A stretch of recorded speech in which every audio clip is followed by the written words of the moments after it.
La conformación de las sociedades modernas tiene una relación intrínseca con el desarrollo de los mass media. Como hemos establecido en la semana 4, Thompson introduce los conceptos de poderes económicos, políticos, coercitivos y simbólicos. Este último es clave para la comprensión de la influencia de los mass media sobre la conformación de las sociedades modernas. Hacer un recorrido histórico sobre los cambios y particularidades de este poder simbólico es lo que nos ocupará esta semana. Con el advenimiento de las sociedades modernas a finales de la Edad Media y a principios del periodo moderno, tuvo lugar una transformación cultural sistemática, en virtud de una serie de innovaciones técnicas asociadas con la impresión y, posteriormente, con la codificación electrónica de la información. Se produjeron, reprodujeron y pusieron en circulación formas simbólicas a una escala sin precedentes. En la Europa medieval, la Iglesia Católica Romana constituía la institución central del poder simbólico. Era quien se encargaba de supervisar la producción de los textos clérigos a través de los escribas. Sin la existencia de la imprenta aún, el control sobre el mensaje y la distribución era total. En la mayoría de veces, todos los textos producidos por los escribas no eran de interés único de la Iglesia, sino de los estados feudales, que habían aglomerado e institucionalizado el poder político y coercitivo de la época. Esta realidad cambiaría con la división del Imperio Romano y con la secularización del conocimiento. El surgimiento de las industrias mediáticas como nueva base del poder simbólico puede rastrearse hasta mediados del siglo XV, con el surgimiento y consolidación de la imprenta. Las primeras formas de papel e impresión fueron desarrolladas en China, mucho antes de que se difundieran en Occidente. De todas formas, Gutenberg desarrolló nuevas técnicas de impresión mezclándolas con, por ejemplo, técnicas de acuñación del metal que eran ampliamente conocidas ya en Europa. Para 1450, Gutenberg había desarrollado sus técnicas suficientemente para su explotación comercial. Con el paso de los años, las imprentas y editoriales se convirtieron en instituciones culturales y económicas, espacios para las tertulias, intercambio de teorías y reflexión. Se generaron círculos de lectura, donde se leían en voz alta.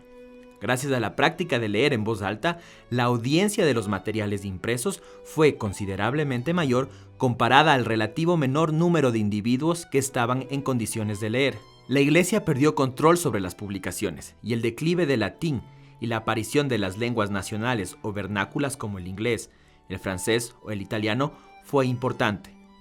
Fue un proceso impulsado en parte por la industria de la imprenta. Sin embargo, tuvo consecuencias que fueron mucho más allá de las preocupaciones de esta industria como tal. Podría argumentarse de manera plausible que la fijación de las lenguas vernáculas en papel impreso y la promoción de algunas de estas lenguas al estatus de lenguas oficiales fueron condiciones importantes para el surgimiento de las formas de identidad nacional y el nacionalismo en el mundo moderno. Antes del advenimiento total de la imprenta, se había regularizado varias redes de comunicación en Europa. Thompson, en su texto, resume 3 tipos de redes. La primera red está relacionada, como se pueden imaginar, con la Iglesia. La misma tenía controlada una cadena de comunicación que permitía al papado romano mantener en contacto a las élites clericales y a las políticas dispersas por toda la cristianidad. Existían redes establecidas por las autoridades políticas de estados y principados. Estas redes operaban tanto dentro de los territorios de estados concretos, facilitando la administración y la planificación. La tercera red tiene que ver con lo comercial. En la medida en que el comercio y la manufactura creció, se establecieron nuevas redes de comunicación entre la comunidad de empresarios y entre los principales centros comerciales. Durante los siglos XV, XVI, XVII, estas redes se vieron afectadas por 2 grandes hitos: la utilización del correo y la correspondencia, la cual en ese tiempo, como es de suponer, no tenía la rapidez de entrega de los tiempos modernos, pero, en cambio, sí implementó la noción de poder conectarse con los estados-naciones que no estaban necesariamente cercanos a ti. Significó una noción embrionaria de contacto y mensajería internacional. Y el segundo suceso que afectó estas redes fue la imprenta y su utilización para la producción y difusión de noticias.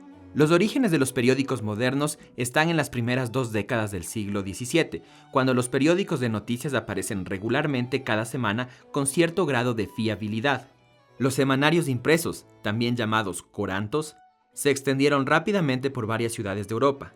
Los primeros centros de producción de corantos fueron ciudades alemanas como Colonia, Frankfurt y Berlín. Las noticias ofrecidas por los corantos frecuentemente eran facilitadas por los administradores de correos. Ellos recopilaban las noticias y sus regiones y luego las enviaban a las principales ciudades. Un simple individuo podía dedicarse a ensamblar y editar los informes de los administradores de correos e imprimirlos en forma de series de párrafos cortos con una leyenda en la que se constaba la fecha, lugar de origen de la información. Los semanarios también podían ser traducidos a otras lenguas y vendidos en ciudades y países diferentes.